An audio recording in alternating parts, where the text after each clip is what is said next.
Longest written constitution है पूरे world में, ठीक है।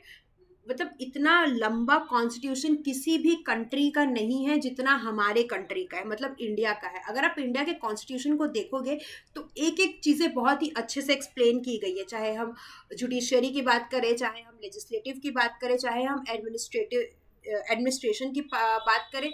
सारी चीज़ें, मतलब उनके पावर्स, उनका टेन्योर, उनकी सैलरी, उनका इम्पीचमेंट कैसे होगा, मतलब अगर कोई सुप्रीम कोर्ट के जज है तो उनका इम्पीचमेंट कैसे होगा, तो सारी सारी चीज़ें जब एक्सप्लेन की गई ना तो वो बहुत ज़्यादा लंबी हो गई। तो मतलब लॉन्गेस्ट मतलब होती है लंबे कॉन्स्टिट्यूशन, मतलब बहुत ज़्यादा, ठीक है।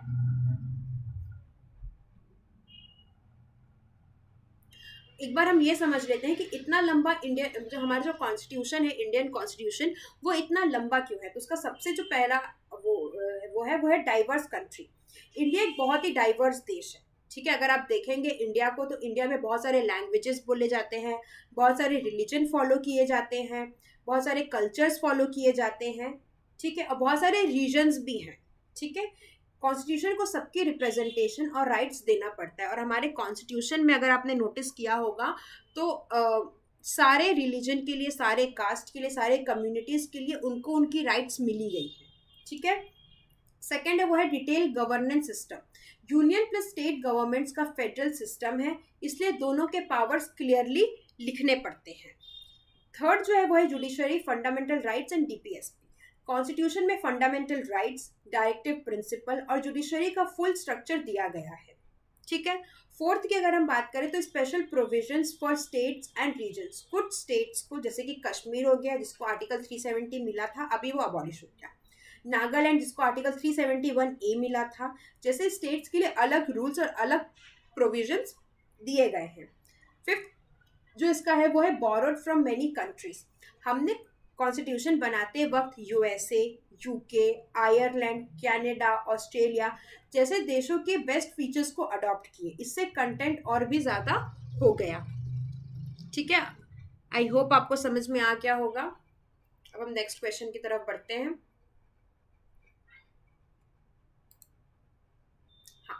नेक्स्ट क्वेश्चन है वो ये है, the parliamentary form of government in India has been borrowed from. Parliamentary form of government India ने किस देश से लिया है।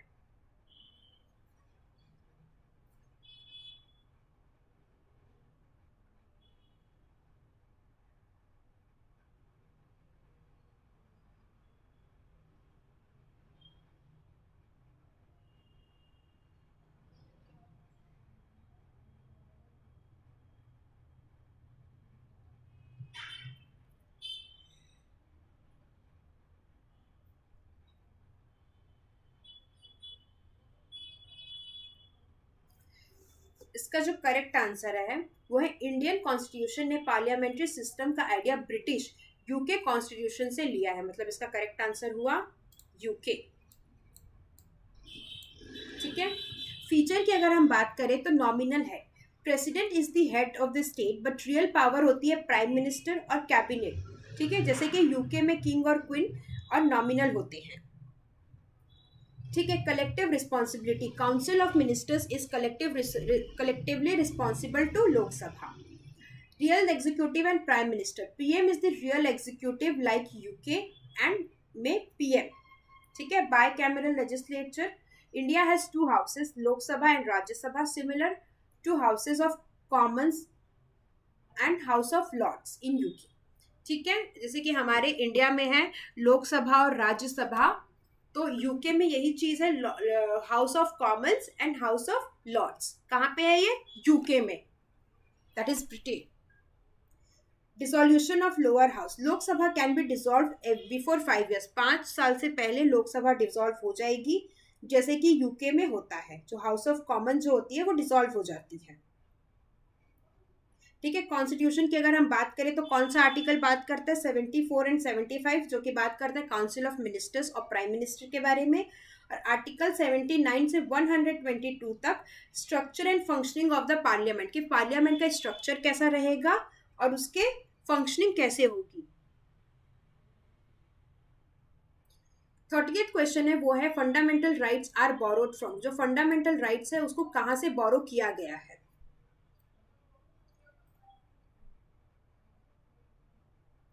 इसका जो करेक्ट आंसर है वो है option B, US constitution. US से लिया गया। जब मैं सलाइन फीचर्स बताऊंगी तो मैं आपको सारे कंट्रीज के नाम बताऊंगी और मैं ये भी बताऊंगी कौन से कंट्री से कौन सा कॉन्स्टिट्यूशन लिया गया है। हमारा जो फंडामेंटल राइट्स है, हमारे कॉन्स्टिट्यूशन में 6 फंडामेंटल राइट्स है, पहले 7 थे, लेकिन राइट टू प्रॉपर्टी को अबॉलिश कर दिया गया है, मतलब हटा दिया गया है। ठीक है, अब वो 6 कौन से फंडामेंटल राइट्स है आप कॉमेंट करके जरूर बताना।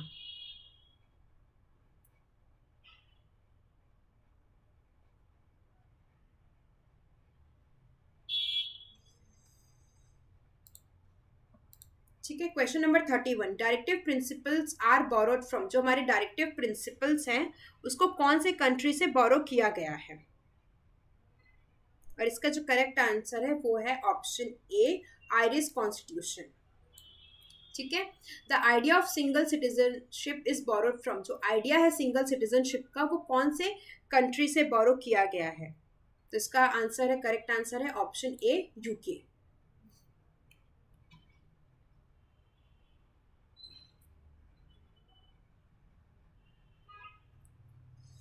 ठीक है, the federal scheme in the constitution is derive from. जो फेडरल स्कीम है कॉन्स्टिट्यूशन में वो कौन से कॉन्स्टिट्यूशन से डिराइव हुआ है? इसका आंसर है option B, Canadian constitution. Canada के कॉन्स्टिट्यूशन से ये डिराइव्ड हुआ है। Next is question number 34, independence of judiciary is borrowed from. Judiciary की जो इंडिपेंडेंस है वो कौन से कॉन्स्टिट्यूशन से बोरो हुई है, मतलब कौन से कॉन्स्टिट्यूशन से लिया गया है? इसका जो करेक्ट आंसर है वो है option A, US constitution. US के मतलब यूनाइटेड स्टेट्स के कॉन्स्टिट्यूशन से लिया गया है। Next is question number 35, the concept of judicial review is borrowed from.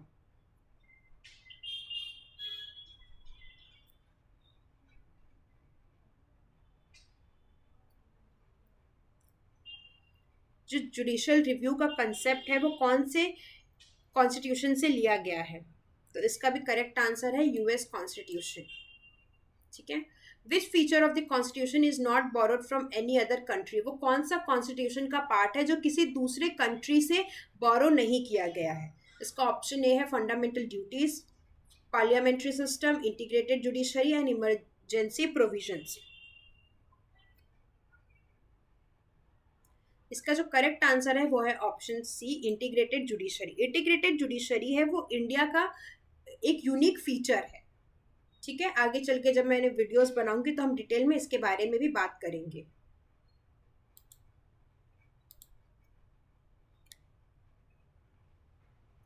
The constitution declares India as a. जो कॉन्स्टिट्यूशन है इंडिया का वो इंडिया को कैसे डिक्लेयर करती है?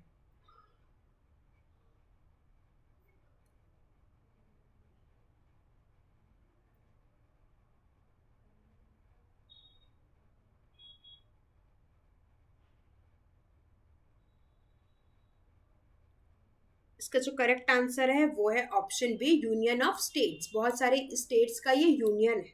ठीक है, इसलिए इसको बोलते हैं union of states. Option D, India is a republic because. India Republic क्यों है? Option A, head of a state is hereditary, head of a state is elected, head of a state is nominated and head of a state is appointed by PM. इसका जो correct answer है वो है head of the state is elected. जो हमारे state का जो head है, जो कि प्रेसिडेंट होते हैं, वो उनको इलेक्ट करके बनाया जाता है। ठीक है, ना ही वो हेरिडेटरी। हेरिडेटरी मतलब बाप होगा फिर उसका बेटा बनेगा, ये सारी चीजें नहीं होती। नॉमिनेट नहीं किया जाता है, ना ही उसको पीएम के द्वारा अपॉइंट किया जाता है। ठीक है, next is secularism means. Secularism से आप क्या समझते हैं? Option A, religion of majority prevails, मतलब ठीक है। ऑप्शन बी है equal respect for all religion. Option C है anti religious state and option D है रिलीजन बेस्ड गवर्नेंस। ये जितने भी क्वेश्चन है आप प्रियम्बल से आ रहे हैं।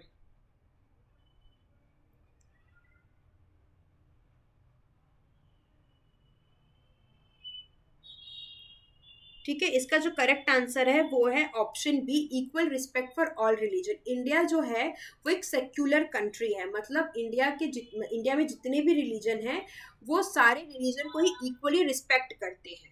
ठीक है. Then the term secular was added to the preamble. जो सेक्युलर टर्म है वो प्रियम्बल में ऐड हुआ, वो कौन से अमेंडमेंट के थ्रू ऐड हुआ था? इसका जो करेक्ट आंसर है वो है option A, 42nd amendment act 1946. हमारे कॉन्स्टिट्यूशन में दिया गया है कि प्रियम्बल को अमेंड नहीं किया जा सकता, लेकिन उसके बाद भी 42nd अमेंडमेंट एक्ट के थ्रू सिक्योर, ऐसे 3 और वर्ड है, सोशलिस्ट और democratic.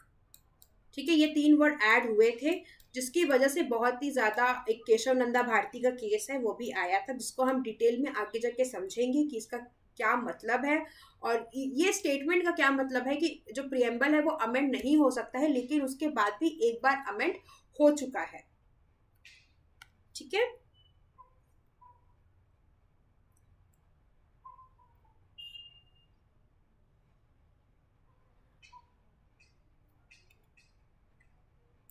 Next is the constitution provides for. जो कॉन्स्टिट्यूशन है वो क्या प्रोवाइड करता है?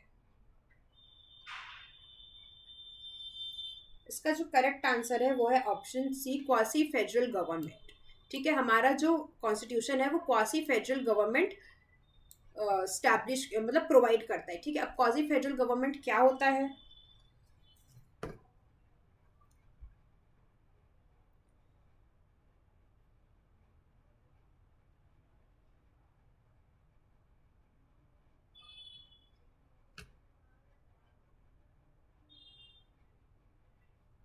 देखो, क्वासी का मतलब होता है ऑलमोस्ट या पार्शियल. ठीक है, और क्वासी फेडरल का अगर हम बात करें तो ना ही पूरा फेडरल है और ना ही पूरा यूनिटरी है. ठीक है, इंडिया का जो सिस्टम है वो फेडरल